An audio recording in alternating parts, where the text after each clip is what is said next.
This is a mass customization manufacturing process because, no two products are the same as they go through the floor. The average batch size here is closer to about 100 kilos as opposed to 1 ton. So we tend to have smaller batch sizes, custom design.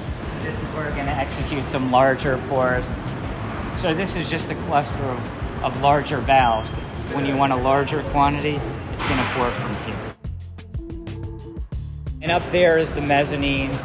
That's where a lot of the efficiency comes from. We're here to compare standards to what's made in production.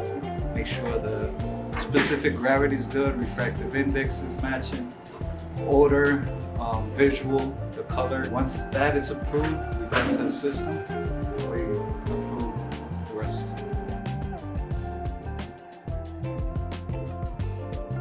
We implemented a new state-of-the-art raw material planning. It helped us then get our lead time below 15 days. So now we're at 8, eventually we want to get to 5, which is best in class.